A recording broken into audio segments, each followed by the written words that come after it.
Hey folks, Mr. Hildebrand here. We are starting our new unit number 7. Okay, this is the late Middle Ages. We talked a lot about the Middle Ages after Rome, at least Western Rome, fell apart. These different barbarian kingdoms coming together and kind of slicing up Europe and setting up their own kingdoms. We saw the rise of feudalism, we saw the Vikings, the castles, the knights, all that fighting. That conflict's going to continue, but it's going to change a little bit. Okay, and specifically, it's going to change in a set of conflicts called the Crusades. So let me blow this up full screen for us. The Crusades were a set of religious wars, fought between the Christians, who were living in Europe, and the Muslims, who were living in North Africa and the Middle East. Now, we'll get into the specifics and what that all looks like. If you want, though, if you click on this, when you're checking out this Pear Deck on your own, there is a quick description of the Crusades, that we watched in class. All right. We also have a quick map of Europe at the time. We blow this up. At the time, during the Crusades, any of this green, that is the Muslim territory. So that is controlled by people who believe in the religion of Islam. Then we have on this kind of orangish red, this is the Roman Catholic Christian area. Basically, this is when Western Rome fell apart. This is where these different barbarian kingdoms settled, and that area was largely Christian. And then this kind of yellow is Eastern Orthodox. It's also Christian. It's just a different type of Christianity we haven't really talked about a whole lot today. But you can kind of see we're setting up. We've got Christians over here, and we have Muslims over here. So that's kind of where we're at. All right, now the Crusades, they start around 1095, 1096, and basically what happens is we have a lot of Christians living in these kingdoms over here in Western Europe, and they are traveling either by ship or by foot the whole way over to the Middle East, to an area called what they would call the Holy Land. Call it Palestine, Jerusalem, just kind of this area over here in the Middle East. And we'll get into specifically why that area. Why do the Christians care so much about it? Why do the Muslims care so much about it?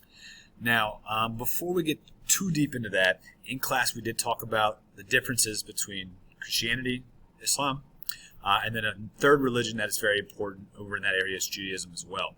So we talked about the differences. I'm going to give you a quick overview, but I do encourage you to check out these videos in the Pear Deck. They will definitely help you out, to understand a little bit more. So in Islam, the most important sacred book to them, religious book, is the Quran. There are some others, but the Quran is the most important. Whoop, let me back up here. I'm skipping through too much. The most important prophet. Now, prophet is a fancy word for messenger from God. Their most important prophet is Muhammad. And their religion is based on the teachings and the writings of Muhammad.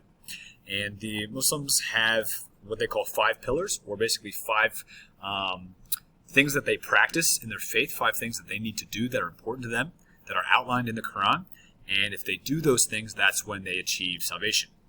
That's when they are then going to heaven in the afterlife.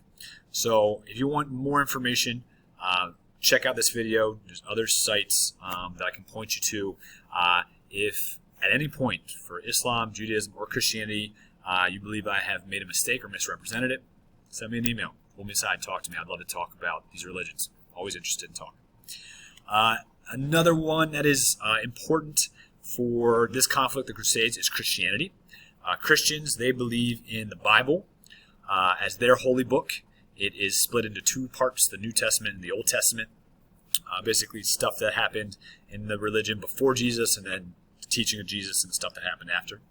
How do Christians believe one gets into heaven? Well, their religion's based on the teachings of Jesus. They believe that Jesus from the Bible was the Messiah, that he was the Son of God, and that he came and basically acted as a sacrifice and took the punishment for the bad things people did.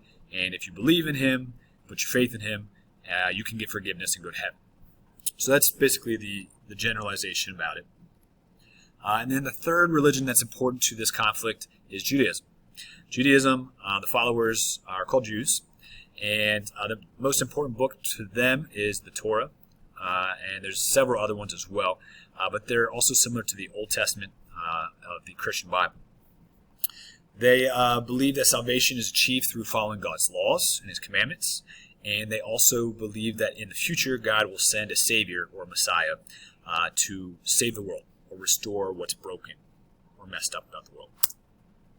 All right, so now we got to figure out, there's this city Jerusalem in the Middle East, and it's in modern-day Israel, in Palestine, and we got to ask ourselves, well, why is this city so important? Why are these three religions kind of fighting over it? Well, for the Jews, it is their ancestral homeland, okay? Back in ancient times, thousands of years ago, this is where the Jewish people lived. It was their homeland. Their scriptures teach that God gave the land to them. Much of their history revolves around that land. They've lived there for a really long time. And they have many sacred sites there, okay? Places that are important to their religion in the city of Jerusalem. For Christians, why it's important. This is where Jesus taught many of his lessons, where Jesus kind of grew up and lived. This is where Jesus was crucified, and the Bible talks about how he was executed or killed, and that is kind of how he took the punishment for the wrong stuff that everybody else does. And then according to the Bible, this is also where Jesus was resurrected or came back from the dead. For the Muslims, according to the Quran, Muhammad received a vision and visited Jerusalem from God, received that vision. And also there in that he received messages from God and ascended to heaven in one of those messages and one of those visions. And a lot of the Quran and other texts talk about these teachings. And both religions, okay, both Christians and Muslims have many sacred sites, temples, churches, different shrines they go visit, okay, that are very important to the religion. All right. So if you're one of the people who love to fill in the notes, you like to have your notes, all the lines filled in, feel free to pause this video at any time if you need to. But basically what happened is over time, the Muslims, that religion grew, started in the Middle East, grew and grew and grew, and eventually groups of Muslims moved into Jerusalem, moved into the city, moved into that area known as the Holy Land. And Christians found out about this in the Middle Ages, and they were kind of alarmed. They were kind of nervous because they felt like that city was important to them, that city was important to the Jews, and they were scared of these outsiders from moving in. And so the Christians decided to start what was called a crusade. They got a bunch of Christian Europeans together, marched over to Jerusalem, decided to try to fight Muslims to take over.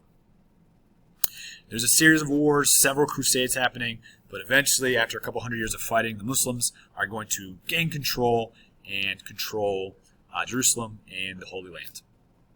And so the Europeans and the Christians do end up losing this one to the Muslims.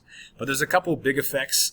I showed on that map in the very beginning that there was kind of two types of Christianity. One that we talked about, the Catholic Church in Western Europe, and then the Eastern Orthodox, which we haven't really talked about. There was some disagreement in the church in the Middle Ages, but then especially during the Crusades, and it's eventually going to drive the two apart and make it official. There is basically the eastern part of Rome that had gone on for a couple hundred years afterwards, after the western part fell, was also kind of morphed into another empire called the Byzantine Empire, and that's going to be weakened. You'll probably learn more about that in high school, in your Western Civ classes. The feudal system, so that trading land and protection for goods and service, that's going to start breaking down because of the Crusades. We'll get more into that in our next couple videos. Europeans are also going to start taking interest in culture, fashion, food, ideas, styles, and goods from the Middle East, from the Muslim cultures. And that's going to inspire them to trade. So we're going to see a lot more trade routes popping up. Towns are going to pop up as trading centers. And we're going to see that the Europeans are going to start changing a little bit about their culture, but a way they also think because of this trade, because they came in contact with people who were different than them, came in contact with the Muslims. So that's kind of the lasting effects of the Crusades. Something you're going to notice is the routes that they took on the Crusades to get over to Jerusalem to fight. Very similar to the routes of the trade that's kept going on after the Crusades. So those old routes they took to go to war turned into the routes that they then began trading, trading ideas and goods. And so basically what we're going to see is a time of trade and travel pop up here in Europe. All right, folks, we'll get into some more specifics about feudalism and what happens and some of the projects for this unit, so stay tuned for future videos.